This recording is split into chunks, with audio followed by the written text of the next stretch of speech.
16 December বাঙালির কাছে শুধু একটি তারিখ নয়, এটি রক্ত, ত্যাগ আর স্বাধীনতার ইতিহাস। কিন্তু এই মহান বিজয় দিবসেই একটি ফেসবুক পোস্ট নতুন করে আলোড়ন তুলেছে সামাজিক যোগাযোগ মাধ্যমে। ভারতের প্রধানমন্ত্রী নরেন্দ্র মোদীর একটি লেখা, যেখানে আছে 1971, আছে বিজয়, আছে বীরত্বের গল্প, কিন্তু নেই একটি নাম, বাংলাদেশ। আর এই নাম না থাকার ঘটনায় মুহূর্তের মধ্যে জন্ম দিয়েছে বিতর্ক, সমালোচনা আর প্রশ্নের ঝড়। ইতিহাস কি এখানে অসম্পূর্ণভাবে বলা হলো, নাকি এটি একটি সচেতন উপস্থাপন? চলুন পুরো ঘটনাটা ধাপে ধাপে দেখি। মহান বিজয় দিবস উপলক্ষে মঙ্গলবার সামাজিক যোগাযোগ মাধ্যম ফেসবুকে একটি পোস্ট করেন ভারতের প্রধানমন্ত্রী নরেন্দ্র মোদী। তিনি পোস্টে 1971 সালের 16 ডিসেম্বরের ঘটনাকে ভারতের বিজয় দিবস হিসেবে উল্লেখ করেন। তবে পুরো লেখা জুড়ে একবারও বাংলাদেশের নাম উল্লেখ না করায় বিষয়টি নিয়ে সামাজিক মাধ্যমে ব্যাপক সমালোচনার সৃষ্টি হয়।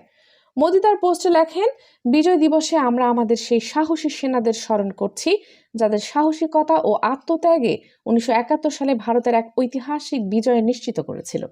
তিনি আরও বলেন, তাদের দৃঢ় মনোবল ও নিঃস্বার্থ সেবা আমাদের দেশকে রক্ষা করেছে এবং আমাদের ইতিহাসে একটি গৌরবান্বিত মুহূর্ত খোদাই করেছে। এই দিনটি তাদের সাহসকে সম্মান জানায় এবং তাদের অসাধারণ মনোবলের কথা মনে করিয়ে দেয়। সেনাদের এই বীরত্ব ভারতের বহু প্রজন্মকে অনুপ্রাণিত করে চলেছে বলেও উল্লেখ করেন তিনি। এদিকে মোদির পোস্টের আগে ভারতের সেনাবাহিনী বিজয় দিবস উপলক্ষে একটি আলাদা পোস্ট দেয়। সেখানে তারা মুক্তিযোদ্ধাদের বীরত্বের কথা উল্লেখ করে জানায়, বিজয় দিবস শুধুমাত্র একটি তারিখ নয়, এটি 1971 সালের যুদ্ধে ভারতীয় সশস্ত্র বাহিনীর ঐতিহাসিক ও চূড়ান্ত বিজয়ের প্রতীক। ভারতীয় সেনাবাহিনীর পক্ষ থেকে আরও বলা হয়, মুক্তিযোদ্ধাদের সঙ্গে কাঁধে কাঁধ মিলিয়ে যুদ্ধ করেছিল ভারতীয় সেনারা। এটি ছিল সেই বিজয় যেখানে মুক্তি বাহিনী ও ভারতীয় সশস্ত্র বাহিনী একসঙ্গে লড়াই করে বাংলাদেশের স্বাধীনতা সংগ্রামকে চূড়ান্ত পরিণতির দিকে নিয়ে যায়।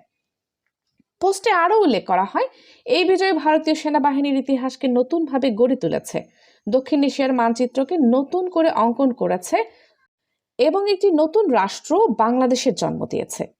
একই সঙ্গে পাকিস্তানি সেনাবাহিনী চালানো নৃশংস অত্যাচার ও নিষ্ঠুরতার অবসান ঘটে এই যুদ্ধের মাধ্যমে। উল্লেখযোগ্য বিষয় হলো, এটি প্রথমবার নয়, এর আগেও 2024 সালের 16 ডিসেম্বর নরেন্দ্র মোদী বাংলাদেশের স্বাধীনতা যুদ্ধে বিজয় দিবসকে 1971 সালের ভারতের ঐতিহাসিক বিজয় হিসেবে বর্ণনা করে একটি পোস্ট করেছিলেন। সেখানেও তিনি সাহসী সেনাদের আত্মত্যাগ ও বীরত্বের কথা বললেও কোথাও বাংলাদেশের নাম উল্লেখ করেননি। প্রসঙ্গত, স্বাধীনতা দিবস কিংবা বিজয় দিবসের মতো বিশেষ দিনগুলোতে নিয়মিতই নিজের বার্তা পোস্ট করে থাকেন ভারতের প্রধানমন্ত্রী নরেন্দ্র মোদী। তবে 1971 ও 16 ডিসেম্বর প্রসঙ্গে বারবার বাংলাদেশের নাম অনুল্লেখ থাকায় প্রশ্ন ও বিতর্ক নতুন করে সামনে এসেছে। দর্শক, ধন্যবাদ এতক্ষণ সাথে থাকার জন্য। ভিডিওটি ভালো লাগলে পরবর্তী এরকম আরো নতুন নতুন আপডেট পেতে তারুণ্য বার্তার সাথেই থাকুন।